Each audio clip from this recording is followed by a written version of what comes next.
Hello दोस्तों, सभी को राधे राधे। कैसे हैं आप सब लोग? आशा करती हूँ कि आप सब अच्छे होंगे और अपनी पढ़ाई भी अच्छे से कर रहे होंगे। तो फ्रेंड्स, जैसा कि आप जानते हैं कि एनटीपीसी की जो एग्ज़ाम डेट है वो आउट हो चुकी है। 5 जून से एनटीपीसी एग्ज़ाम स्टार्ट होने वाले हैं। तो दोस्तों, आज डेट है 16 मई। तो कुल मिलाकर हमारे पास 19-20 दिन हैं जिससे कि हम अपना अच्छे से सिलेबस कर पाएँ और मॉक टेस्ट दे पाएँ। तो आज जो मैं आपको स्टडी की जो स्ट्रैटेजी बताने वाली हूँ वो 20 दिन की स्ट्रैटेजी बताने वाली हूँ कि एग्ज़ाम के नज़दीकी दिनों में हम कैसे पढ़ें कि हमारा एग्ज़ाम में जब हम बैठे तो हमारा स्कोर जो है थोड़ा सा अच्छे से आए। तो फ्रेंड्स, आज मैं आपको यही बताऊंगी, तो वीडियो को एंड तक देखें और बीच में ही वीडियो को छोड़ के ना भागें। ये वीडियो आपके लिए बहुत ज़्यादा हेल्पफुल होने वाली है। तो फ्रेंड्स, जैसा कि आप जानते हैं कि हमारे पास कुल मिला के 17-18 दिन बचे हैं, जिससे कि अब ऐसा तो हो नहीं सकता कि हमारा सिलेबस कवर हो जाए। अब क्या करना है, इन 20 दिनों में ऐसा क्या करें कि हमारा स्कोर जो है अच्छे से हो जाए। तो दोस्तों, इसी टॉपिक में आज मैं आपसे बात करने वाली हूँ कि हमारी 20 दिन की स्ट्रैटेजी क्या होगी एनटीपीसी एग्ज़ाम को लेकर। तो एंड तक बने रहें, बीच में ही छोड़ के वीडियो को ना भागें। तो देखो, अब तक हमने जितना पढ़ा, हमारा सिलेबस पूरा हुआ या नहीं हुआ, किसी का हो भी गया होगा, किसी का नहीं भी हुआ होगा। तो जिसका हो गया वो तो अपना रिवीजन करे और मॉक टेस्ट लगाए। अब जिसका नहीं हुआ है वो क्या करे? जिसका सिलेबस ही पूरा ना हुआ है वो करे क्या? एग्जाम में तो कुछ 20 दिन बचे हैं और मैं क्या सोचती हूँ, पूरा ब्रह्मांड जानता है, जितने भी पढ़ने वाले बच्चे हैं, सारे टीचर्स हैं, कि 20 दिन में हम किसी भी सिलेबस को कवर कर ही नहीं सकते। ठीक है, कितना भी अच्छा पढ़ने वाला होगा वो 20 दिन में कभी भी कोई सा सिलेबस कवर नहीं कर पाएगा। तो हम 20 दिन में अब क्या करें? तो मैं बस आपको स्टेप बाय स्टेप वही बताऊँ। देखो, फर्स्ट ऑफ ऑल सबसे पहली चीज़ क्या होती है कि आप सोशल मीडिया से सिर्फ 20 दिन के लिए दूर हो जाइए। बिल्कुल भी इंस्टाग्राम, फेसबुक, यूट्यूब जो भी है, आप 20 दिन इस पर एक्स्ट्रा टाइम मत दीजिए। आप पूरा फोकस बस 20 दिन के लिए स्टडी पर दीजिए और एक्स्ट्रा कहीं जाइए मत घूमने, किसी रिश्तेदारी में मत जाइए, कहीं दोस्तों के साथ टाइम स्पेंड मत कीजिए, मतलब ज़्यादा फालतू टाइम कहीं दिए मत। बिल्कुल भी अपनी पढ़ाई के लिए टाइम दो, ठीक है? सोशल मीडिया से दूर रहोगे, और जब सोशल मीडिया से दूर रहोगे तो सारा टाइम जो बचेगा ना, हमें हमारी पढ़ाई के लिए ही बचेगा दोस्तों। तो अब आपको करना क्या है पढ़ाई में? तो सबसे पहले जो हमने पढ़ लिया है ना, जब से फॉर्म भरा था तब से अब तक, चाहे वो रीजनिंग हो, मैथ हो या फिर साइंस हो, इन तीनों सब्जेक्ट में जितना हमने पढ़ लिया है उसको बार बार रिवाइज करो, उसका रिवीजन करो। कुछ नया मत पढ़ो, जो हमने पढ़ लिया है ना उसी का रिवीजन करो। कुछ नया पढ़ने की आपको कोई ज़रूरत नहीं है, जो पढ़ लिया है उसी का बार बार रिवीजन करो। और जब आपका रिवीजन हो जाए ना तो सेक्शनल वाइज टेस्ट लगाओ। सेक्शनल वाइज कैसे कह रही हूँ कि आपने परसेंटेज पढ़ा तो परसेंटेज का टेस्ट लगाओ। इससे आपको ये पता चल जाएगा कि हम परसेंटेज में कहाँ वीक है, और जल्दी से उसी टॉपिक की क्लास देख डालो और वो अपना टॉपिक क्लियर कर लो। ऐसे ही रीजनिंग में कोई भी सेक्शनल, जैसे वेन डायग्राम है और कोडिंग डिकोडिंग है, इसका सेक्शनल वाइज टेस्ट लगाओ और आपको पता चल जाए कि इस टॉपिक पे मेरी कोई कमी है, तो जल्दी से एक वीडियो उसके ऊपर देख डालो। आपका कॉन्सेप्ट क्लियर हो जाएगा क्योंकि आपने पहले ही पढ़ रखा है, बस आपका रिवीजन हो जाएगा।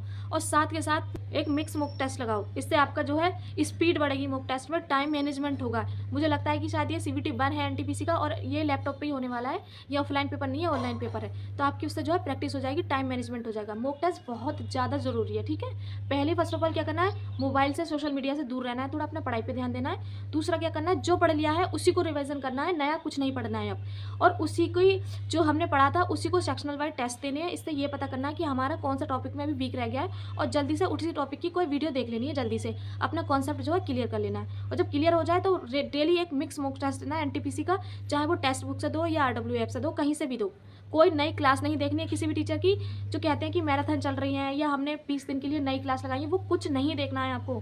सिर्फ जो पढ़ लिया है वही प्रैक्टिस करनी है, वही रिवीजन करना है। देखो, जो हमने पहले पढ़ लिया अगर वो रिवीजन कर लोगे तो वो पक्का हो जाएगा, लेकिन जो नया नया पढ़ोगे ना तो वो याद रहेगा नया वाला, और ना जो पीछे पढ़ा था ना वो याद रहेगा। दोनों में से किसी के नहीं रहोगे, ठीक है?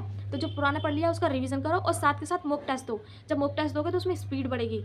और कैलकुलेशन कर लो, अगर आपको मैथ की कैलकुलेशन करनी है तो। ऐसा है ना कि मैथ के पूरे 30 क्वेश्चन आ रहे हैं, ठीक है? तो मैथ के लिए हमें ज़्यादा टाइम चाहिए, ऊपर से रीजनिंग भी मैथ लेवल की आती है थोड़ी सी उसमें। तो कैलकुलेशन की प्रैक्टिस कर लो, क्यूब स्क्वायर याद कर लो, लेकिन नया पढ़ने की आपको कोई ज़रूरत नहीं है, सिर्फ और सिर्फ मॉक टेस्ट दो। और अगर साइंस और साइंस में फिजिक्स, केमिस्ट्री, बायोलॉजी का रिवीजन करना है ना, तो किसी भी पब्लिकेशन की कोई सी भी बुक उठा लो जनरल नॉलेज की, उसमें इतनी पतली सी होती है साइंस, ठीक है? इतने से पेजों में होती है। अगर एक पेज रोज़ पढ़ लिया ना, उसमें से 4 पेज या 2 पेज रोज़ पढ़ लिए, तो मैं सोचती हूँ 20 दिन में आज वो पूरा निपटा दोगे। बिल्कुल रिवीजन करो बुक से। मैं तो यही करती हूँ, जब लास्ट डेट आती है ना एग्जाम की, 20 से 25 दिन रह जाते हैं, तो मैं बुक से रिवीजन करने लग जाती हूँ सब्जेक्टों को अपने। जल्दी जल्दी वन लाइनर पढ़ती चली जाती हूँ। इससे मेरा जो है कॉन्सेप्ट क्लियर हो जाता है, और फिर मेरे मॉक टेस्ट में जो नंबर अच्छे बढ़ने लगते हैं। मैं अपना मॉक टेस्ट का स्कोर किसी को दिखाती नहीं हूँ।